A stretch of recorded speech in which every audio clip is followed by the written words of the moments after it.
Neymar junior ഒറ്റക്കാല് കൊണ്ട് ഇറങ്ങിയാൽ പോലും, ഒരു കാല് വെച്ച് ഇറങ്ങിയാൽ പോലും ഇപ്പോഴുള്ള ബ്രസീൽ താരങ്ങളെക്കാട്ടിലും മികച്ചതായിട്ട് അദ്ദേഹത്തിന് കളിക്കാൻ കഴിയും.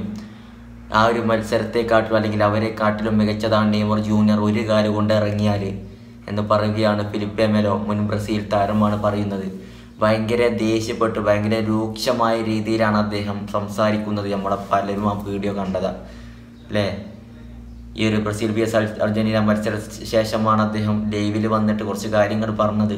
ഈ താരങ്ങളുണ്ടല്ലോ, ഈ താരങ്ങൾ ഏറ്റവും മോശം ആറ്റിറ്റ്യൂഡിന് ഇവർ ഒന്നാമതാണ്, ഏറ്റവും മോശം സ്വഭാവം കാണിക്കാൻ അവർ മികച്ചതാണ്. പക്ഷെ കളത്തിൽ നെയ്മർ ജൂനിയർ ഒറ്റക്കാല് കൊണ്ട് ഇറങ്ങിയാൽ, ഒരു കാല് വെച്ച് ഇറങ്ങിയാൽ പോലും ഇവരെക്കാൾ മികച്ചതായിട്ട് കളിക്കാൻ കഴിയുമെന്നാണ് അദ്ദേഹം പറയുന്നത്. അദ്ദേഹത്തിൻ്റെ അഭിപ്രായം നെയ്മർ ജൂനിയറാണ് ബ്രസീലിൽ 10ാം നമ്പർ അണിയാൻ ഏറ്റവും യോഗ്യനായ ആൾ നെയ്മർ ജൂനിയറാണ് എന്ന് അദ്ദേഹം പറയുകയാണ്. ഈ രൂക്ഷമായിട്ടാണ് അദ്ദേഹം സംസാരിക്കുന്നത്. അതുപോലെ തന്നെ നെയ്മർ ജൂനിയറെ ഇനി ബ്രസീലിന് ആവശ്യമില്ല എന്ന് ആരെങ്കിലും പറഞ്ഞാൽ അവരെ ബ്ലോക്ക് ചെയ്യും, ഞാൻ അവരെ ബ്ലോക്ക് ചെയ്യും എന്നൊക്കെ അദ്ദേഹം പറയുകയാണ് ഭയങ്കര രൂക്ഷമായിട്ട്.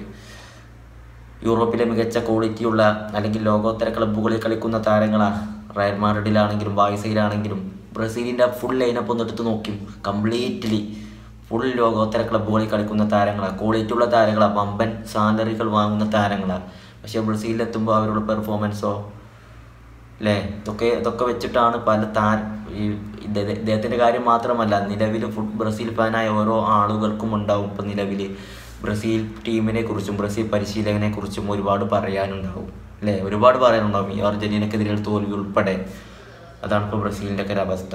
എന്തായാലും തിരിച്ചു വരുമെന്ന് തന്നെ പ്രതീക്ഷിക്കാം ബ്രസീൽ. കാരണം നല്ലൊരു പരിശീലകൻ എത്തിക്കഴിഞ്ഞാൽ ഒരുപക്ഷെ ടീമിനെ ഒരു നല്ല രീതിയിലും ഡെവലപ്പ് ചെയ്തെടുത്താൽ, താരങ്ങളെ ഒന്ന് ഡെവലപ്പ് ചെയ്തെടുത്താൽ ഒരുപക്ഷെ മാറിയേക്കാം എന്ന് നമുക്ക് ചിന്തിക്കാം. കാരണം വേൾഡ് കപ്പൊക്കെ അടുത്ത് വരികയാണ്.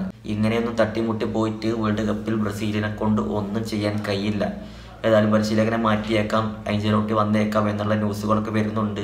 അതിൻ്റെ അപ്ഡേഷനൊക്കെ വരും ദിവസങ്ങളിലൊക്കെ അറിയാൻ കഴിയുമെന്ന് പ്രതീക്ഷിക്കുക. മാറും എന്ന് തന്നെ നമുക്ക് പ്രതീക്ഷിക്കാം. ബ്രസീൽ ആ പഴയ പ്രതാപത്തിലേക്ക് വന്നില്ലെങ്കിലും ചെറിയ ഒരു വേൾഡ് കപ്പിന് പോകാൻ പറ്റിയ ഒരു ടീമൊക്കെ ഉണ്ടാവും ബ്രസീൽ എന്ന് നമുക്ക് പ്രതീക്ഷിക്കാം. അത്ര ഇപ്പോൾ പറയാൻ പറ്റുള്ളൂ അല്ലേ.